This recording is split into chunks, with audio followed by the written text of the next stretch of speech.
안녕하세요. 가정과 전문의 최정입니다. 네, 오늘은 이제 좀 흥미롭고 꼭 알아야 되는 내용 중에 하나를 준비해 봤습니다. 자, 지방을 이제 운동을 해서 뺀다는 얘기는 이제 많이 하시잖아요. 그럼 과연 지방은 체내에서 어떻게 분해가 돼서 밖으로 나가는지 이를 알고 계신 분들은 많지 않아요.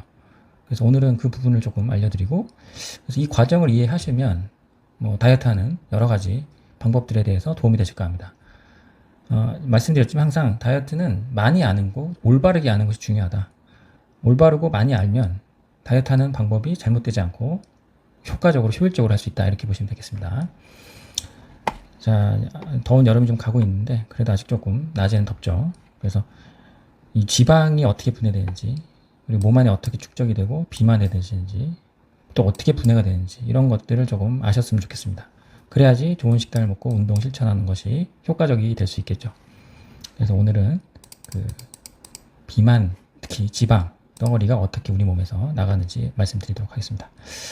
자, 편견이 있을 수 있어요. 그래서 우리가 기름기 많은 음식을 먹고 그럼 지방이 몸 안에 많이 쌓여지고 그러면 이 지방 때문에 살이 쪄서 뚱뚱해진다. 이게 맞는 걸까요? 같은 이제 기름이나 지방을 먹어도 그렇지 않은 사람들도 있잖아요. 그죠? 근데 나만 그렇다. 그건 조금 문제가 있는 거예요.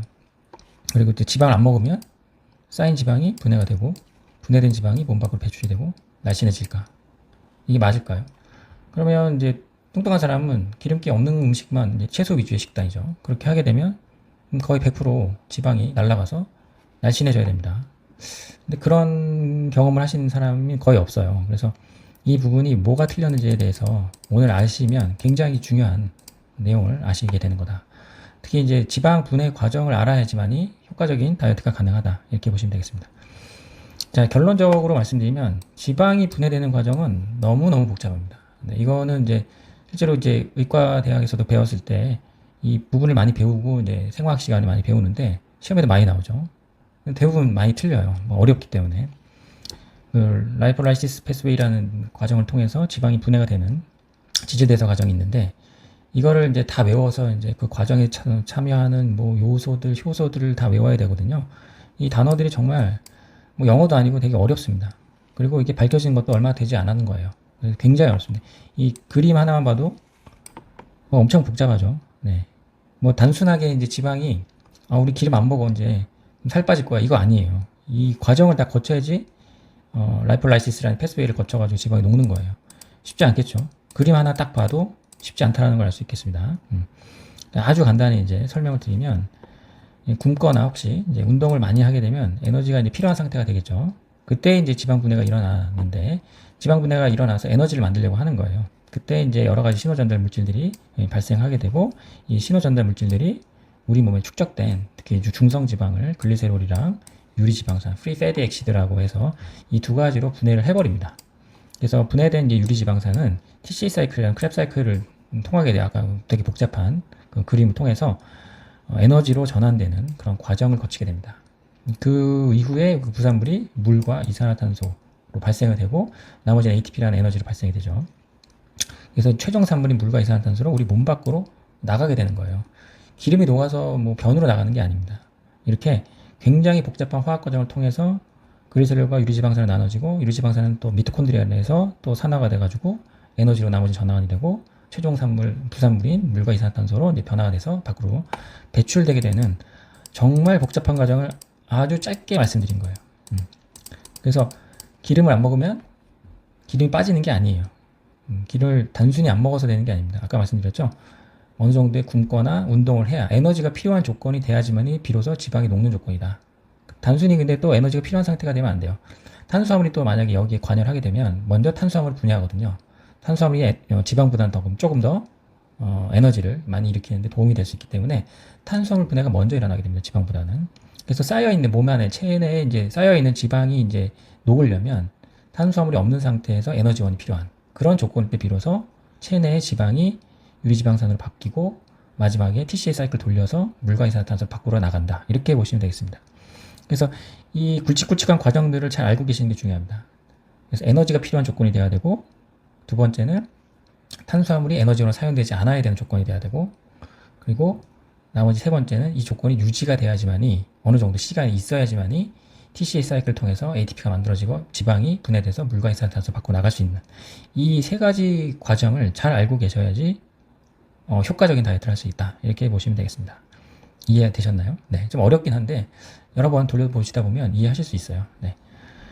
이 분해작용이 아까 보시면 너무나 많은 과정을 거치고 수많은 전제 조건이 필요하기 때문에 단순히 다이어트 한다고 해서 지방이 막 분해되고 막 살이 쭉쭉 빠지고 이런 건 아니거든요.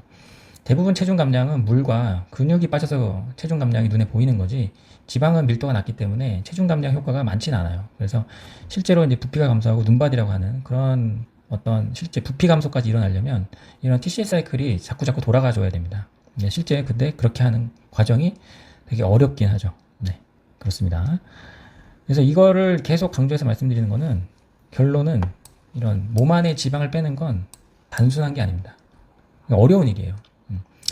지방만 골라서 빼줘야 되거든요. 쉽지가 않은 거죠. 그래서 아까 말씀드렸던 식단과 운동이 병행이 되지 않으면 에너지가 필요하고 그다음에 탄수화물이 배제된 에너지원을 만드는 데 있어서 그런 조건을 만들어줘야 되는데 두 가지가 한꺼번에 되지 않으면 쉽지 않다라는 거죠. 단순히 안 먹고 운동만 해서 살이 빠지지도 않거든요. 그러니까 특히 지방이 녹는 과정을 보면 그래서 단백질도 섭취하면서 지방도 섭취하고 그리고 운동도 해줘야 에너지가 이제 필요한 조건을 만들어주는 그게 바로 운동을 하는 거죠. 그런 조건이 돼야지만이 체내에 불필요한 지방이 녹아서 나갈 수 있다라는 겁니다. 그래서 여기서 이제 이 원리를 알고 계시면 왜 케토 다이어트가 도움이 되는지를 아실 수 있는 거예요. 그래서 에너지원으로 지방만 존재하는 상황, 그거를 일상생활에서 만들어 주시는 건데 그게 바로 케토 다이어트라는 겁니다. 케토 다이어트는 아시겠지만 탄수화물을 저탄 줄이고 고지, 지방량을 조금 올려주는 오히려 이제 단백질을 조금 더 올려주시는 게 낫습니다. 지방을 올리는 것보다는 지방은 이제 좋은 기름 위주로 좀 섭취를 해주시면 좋고요.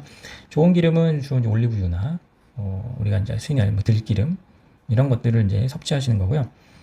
뭐 삼겹살을 구워 먹는다 이런 거는 조금 자극적인 내용이기 때문에 그런 걸 따라 하실 필요는 없습니다.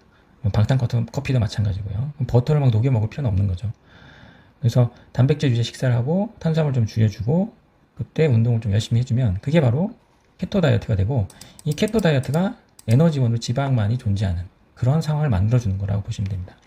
보시면 같이 이제 팻을 75%, 프로틴 20%, 카본을 5%라고 하는데 굉장히 극단적인 케토 다이어트 방법 중에 하나예요.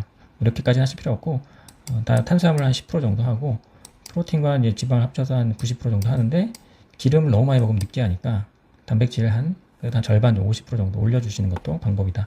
이 팻과 프로틴의 비율은 본인의 어떤 음식 선호도에 따라 조금 변경이 가능하시다 이렇게 보시면 되고요. 기름은 나쁜 기름을 절대 드시면 안 돼요. 좋은 기름 위주로 꼭 드시기를 권유해드리고 이렇게 이제 에너지원이 지방만 존재하는 상황을 만들어주잖아요. 그때 이제 운동을 열심히 하면 아까 말씀드렸던 지방이 글리세롤과 지방산으로 분해되고 크랩 사이클을 통해서 물과 이산화탄소로 분해돼서 날아간다. 이렇게 보시면 되겠습니다. 굉장히 이제 이해하시기 편하겠죠? 왜 케토 다이어트가 지방을 분해하는지 분해하는 데 있어서 효과적인 다이어트 방법인지 아시겠습니다. 네. 그리고 이제 아르기닌 같이 또 크랩 사이클을 돌려주는 영양소를 섭취하는 것도 중요할 수 있습니다. 왜냐하면 이제 아르기닌은 이제 체내에 흡수돼서 나이트릭 옥사이드, 그러니까 산화질소를 생성시키는데요. 이 산화질소가 지방 조직에 중성 지방을 가수 분해하는 효소를 이제 활성화시킵니다. 아까 말씀드렸죠.